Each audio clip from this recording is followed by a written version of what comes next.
Hey, welcome back to Common Sense OT Security. Today we talk about an academic paper about a cyber-physical attack technique, if you will. And the reason why I'm doing that, the other day I came across this LinkedIn post by Punet Tambi. I hope I pronounced the name correct. And he tells us about the future of ICS attacks when malware learns physics, the research paper, blah, blah, blah, that could change how we think about OT cybersecurity. Certainly something that catches my attention because I want to learn more about OT cybersecurity, and I think everybody in our community has the same desire. We want to stay on top, and this implies that we always need to be aware of new technology, new developments, etc. So in this respect, I think LinkedIn is one of the sources where you can get new ideas, new pointers, etc. What I would like to do today is give you my view on the paper that Puneet references and how I read this in order to maybe give you a perspective on how an old fart reacts to this and why I believe this is probably just a tiny bit over exaggerated. And that is in the interest of guarding you against being carried away by hype and hyperbole. So let's start with the wording of the post.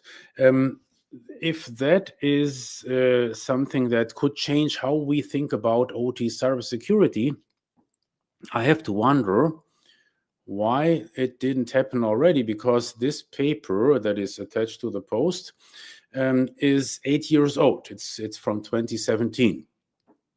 So that would suggest to me if it did contain some breakthrough revelations, those lessons would have already been learned, and it would be part of the common wisdom about OT cybersecurity. But anyhow, I might have missed something. So let's go deeper. Unlike traditional ICS malware, Harvey doesn't exploit code. It leverages the laws of physics to stay invisible while damaging critical infrastructure. Certainly now he has my attention. Unfortunately, when we go into the paper, you will see actually Harvey, so the malware doesn't leverage the laws of physics. So the authors try to emulate those laws and try to build their operational model of, I think it's of transmission logic or distribution logic for an electric grid to stay invisible while damaging critical infrastructure. It did not damage any critical infrastructure, so that's like a concept, an academic concept that did damage nothing. So if it were me, I would be more cautious with wording here, because I think it's not a good idea to be overly sensational. We see that every so often with other posts on the topic, and if you want to retain your credibility, you should probably stay away from this wording. Key insights, we'll get to that, and why it matters. This research highlights the next frontier of OT threats, malware that understand physics. In my opinion, it does not. And you will see why when we get into the paper. Question to the community: what approaches do you think will be most effective against the next wave of ICS threats? Honestly, I don't know, because I don't know about the next wave of ICS threats. But what I do believe is that the conceptual attack vector that is explained in the paper is definitely not part of the next wave of ICS threats. So with that being said, let's dive into the paper. Hey, my malware knows physics. Does it? So we present Harvey a PLC rootkit. So this is what it's all about. A PLC rootkit that implements a physics-aware stealthy attack against cyber-physical power grid control systems. It replaces legitimate control commands with malicious adversary optimal commands to maximize the damage to the physical power equipment and cause large-scale failures. Okay. So that sounds bad enough. Certainly, we want to understand what they have found out. Then introduction, blah, blah, blah. ICS have received considerable attention due to security concerns originated by the trend to connect ICS to the internet. I find that funny in a way, to be honest. Yeah, there is some truth here, but probably in a different way than the authors have imagined. So many of the recent documented attacks that you have been told about, that was a compromise of PLCs attached to the public internet. So that is a trend, if you want to call it that apparently some operators don't think that it's a big deal or a cyber risk to just put their stuff on the public internet. That is a trend, unfortunately, but probably not the trend that they had in mind. What else do we have? And so it's about the electric power industries. Show that targeted attacks on critical infrastructures can evade traditional cybersecurity detection and cause catastrophic failures with substantive impact. I did not see that, actually. I didn't see that with Stuxnet, nor did I see that with Black Energy. Oh, so there was an impact, but I did not see those catastrophic failures with substantive impact, but maybe that's just me. The main goal of sophisticated, so this is, I think this is really a strong sentence. The main goal of sophisticated attackers is to remain stealthy from ICS operators. So let's pause here for a second. Honestly, how would you know? Do you have mind-reading capabilities? How would you know what the main goal of sophisticated attackers is? If you ask me, I would say, well, from what I could gather over the last decade or so, the main goal of sophisticated attackers is to make money by deploying ransomware.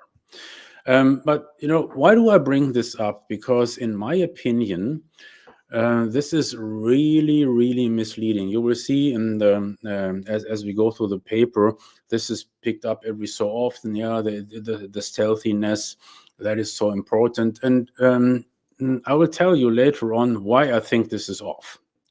So just bear with me. Let's continue in the paper. Goals and contributions. So what did they do here for their research project? They excuse me, reverse engineered the architecture and the firmware of an Allen Bradley 7069, which is a compact Logix. In case you haven't seen one before, this is what it looks like. And this, so in my opinion, this is already, well, a drawback of the paper, because usually what you see in those lab studies, in those academic studies, they're using micro PLCs, or in this case, it's a little bit bigger than a micro PLC, but not necessarily something that's actually used in those settings that they have in mind. So in I don't know, substations, transmission stations, etc. So as far as I know, this is not a product that you would typically find in the electric grid. But what do I know? It's just, so I think those academic studies would be much more valuable if they would use equipment that is used every so often, like control Logix, right? Or even better, a full energy management system, or a DCS product. And certainly I get it that those products are much more expensive. And if you're at the university, you only have a very tiny research budget. But maybe, I hope that maybe someday we will see projects that are actually sponsored by, for example, the DCS manufacturers. So that would be much more interesting, in my opinion, than those tiny little devices. Okay, so we go on. Stealthiness. The main goal of the adversary is to launch a stealthy attack on an ICS. Why would that be? So again, they're making a big deal out of that. And just bear with me, we'll get back to the point. In the real world systems, the operator's view of the entire system is limited to the information provided by the HMI. So, and I hope you can see how this is now veering off. If you can't see that, I'll explain it, because I think it's very important. So in a real world scenario, it's rarely the case that for anything critical, any critical process, you rely on the operator that is constantly looking at the HMI, and then he or she is making the right decisions by pushing the wrong buttons. That is actually not the case, especially when it comes to critical processes, because you will usually find a protection system or a safety system. You will find protective measures in place that in many cases are even analog, right? So like overpressure valves, etc., right? And certainly in the power grid, you would find a bunch of protective relays that would prevent disaster. And so this whole idea that it's all about the human watching the HMI 24/7, that's really a bit off. And unfortunately, that is a central part of their whole scenario. And this, in this man's opinion, makes it a little less credible. Anyhow, let's move on. You see. Furthermore, ICS components like HMIs are usually based on commodity hardware and software, blah, blah, blah. Windows operating system security solutions for those systems already exist. For example, antivirus and automated software update solutions. This is increasing the probability for detection of an attack.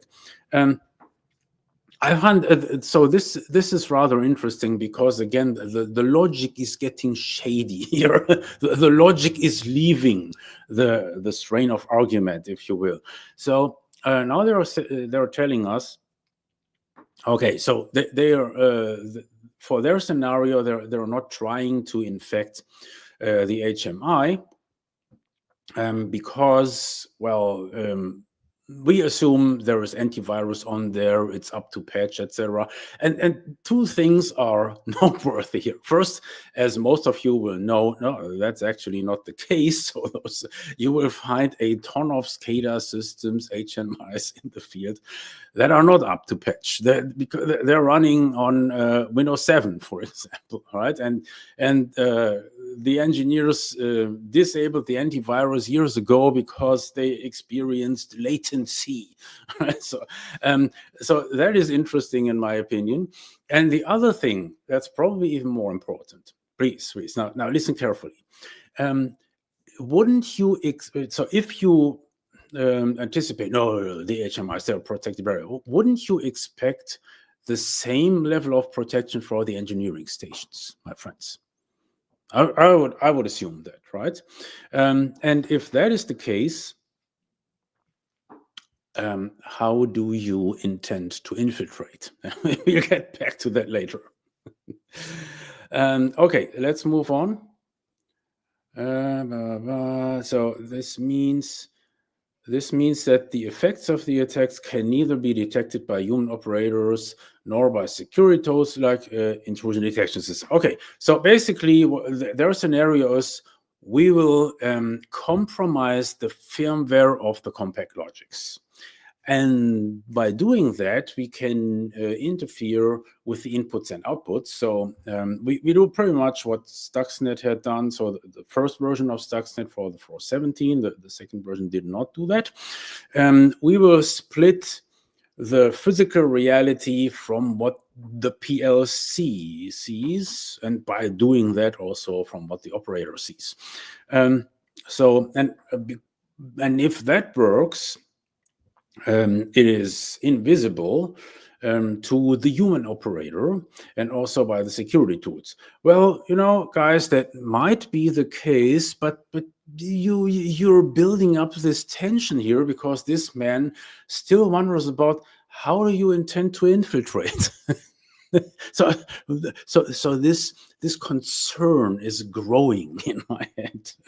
So there it looks like we are starting to look at a logical flaw here, although man in the middle. So to prevent unintended, possibly suspicious effects in the ICS, Harvey does not change input and output values arbitrarily. Okay, so that's a good point. I like it because that is something that is not properly understood by many wannabe hackers or many wannabe OT security experts who use a scenario like, oh no, we're going to put the controllers into stop. We set the run mode to stop.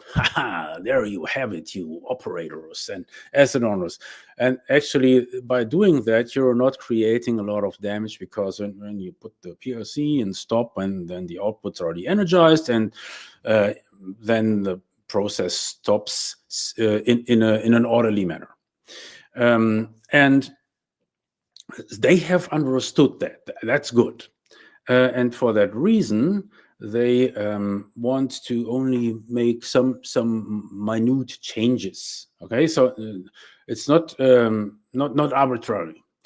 And this is an important idea for if you think like the red team, because if you want to cause substantial damage, you don't want to stop the process. You want to let the process continue to run, and then cause havoc by messing around with the process logic. Okay, so good.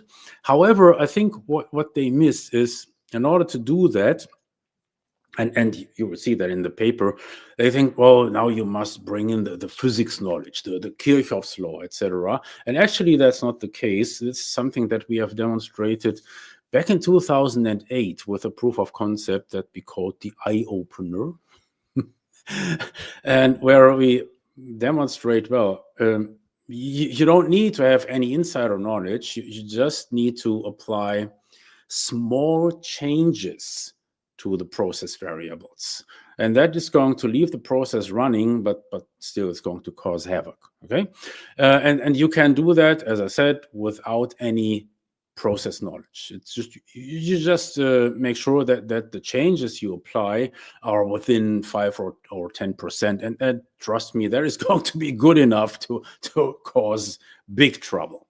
Okay, let's move on. PLC infection. Depending on the PLC model, firmware updates are not secure against manipulations. Firmware updates can be deployed over the network for most PLCs. Hence, PLCs are reachable by the attacker over the network, can be compromised directly. That would be the case. However, my friends, what about those security tools, the IDSs, etc., that you have mentioned earlier? So this is like the crack here, the crack in the argument. The attacker or this whole attack might not be caught when it executes, but you will definitely call it during the infiltration and infection, because you have to update the firmware. You have to. So the whole idea is you produce a rogue firmware that you're going to load on the PLC, and depending on the PLC, that can be done via the network, and then you're going to be detected. And and depending on the model firmware, so not secure against manipulations. That leads us to the next logical break here. So let me ask you, from man to man, or boy to gal, Does the compact logics use digital signatures for the firmware? Yes, they do. Oh, then my friends, you're going to have a hard time pulling it off. So this is becoming aware. The authors of the paper are becoming aware of that. So the attacker can also compromise PLCs locally. And now we're getting into OT security la la land. Okay, there is the JTAG port, and you can use that for your infiltration. Why not? And this is the major strain of argument that follows. The JTAG port, so no problem. Okay, so now you're telling me that your suggested mode of infiltration would be you have an insider at the target, which by default makes this whole attack no longer scalable. That insider can just walk up to a control system cabinet, open the cabinet, open the PLC, and then just attach the electric clips on there on the JTAG port, and then does the rogue firmware upload. Hopefully nobody's watching while I do that. So this is your suggestion. Well, guys, sorry, but you're losing me here. This is no longer credible.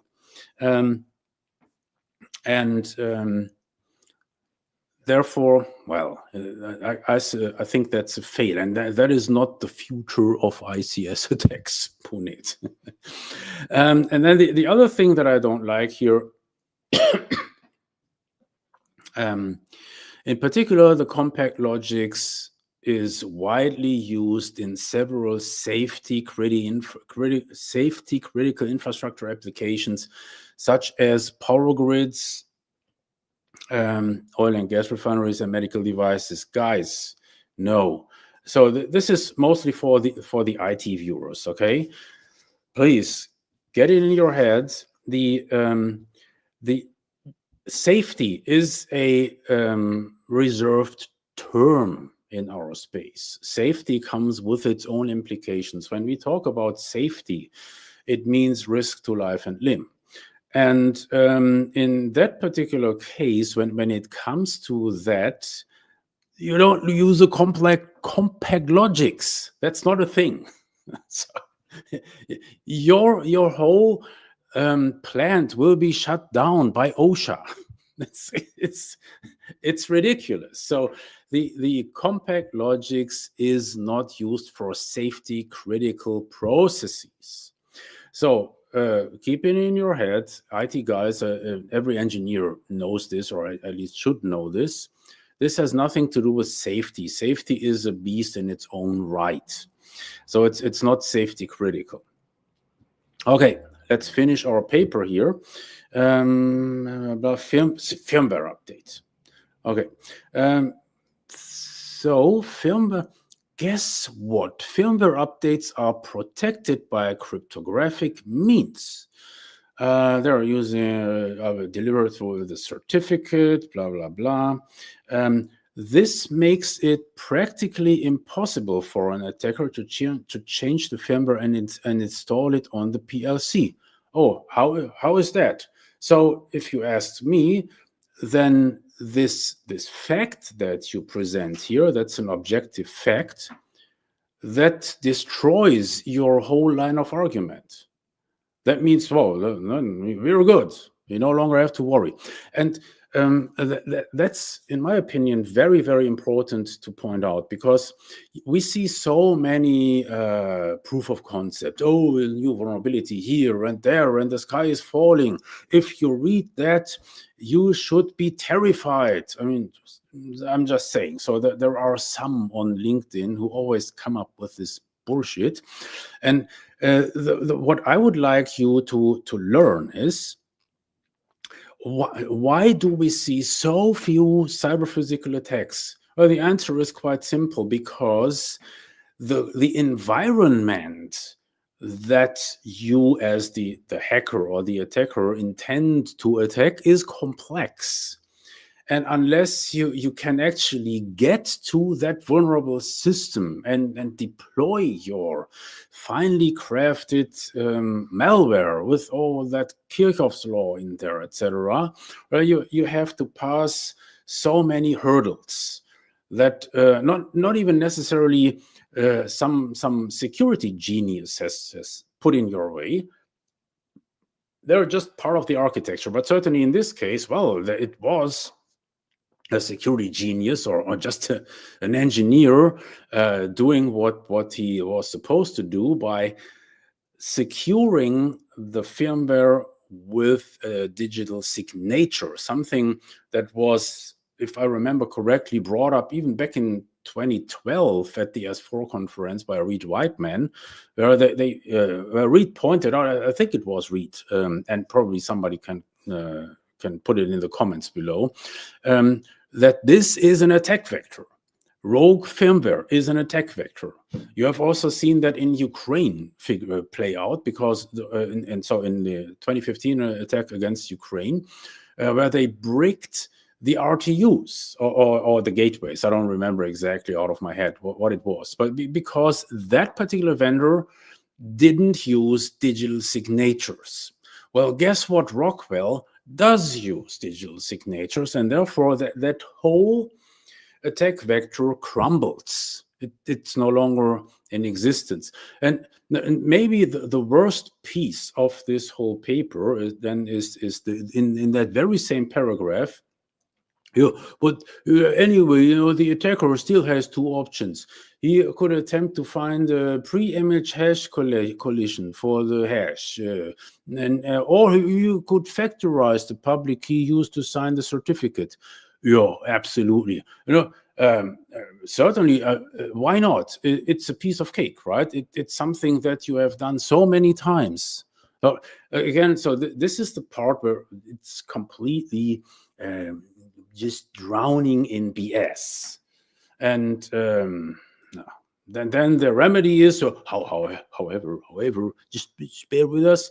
An attacker can always compromise the device through the JTAG interface, like we did.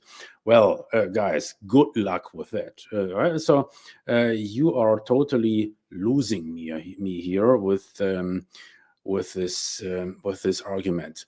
And so the bottom line is, again, couple of takeaways here. First, when you read something like that on the internet, don't just read the headline. Unfortunately, in OT security, there is so much nonsense published. And don't get me wrong, I'm not regarding this as nonsense. It veers off into nonsensical arguments here and there, as I have pointed out. But there is just a whole bunch of nonsense in there that we are bombarded with. So when you just consume your OT security news on LinkedIn or X or wherever, you are confronted with a lot of nonsense. And the worst thing that you can do is just take it for granted. Just read the headline. Oh, that's terrifying. Oh, we should really do something about it. And then you tell your boss, and depending on how mature and savvy your boss is, he will probably think, well, you really need to find a replacement for Bob or whatever his or her name is. Because it shows that you actually don't pay attention to detail, that you don't understand the whole implications, the logic, etc.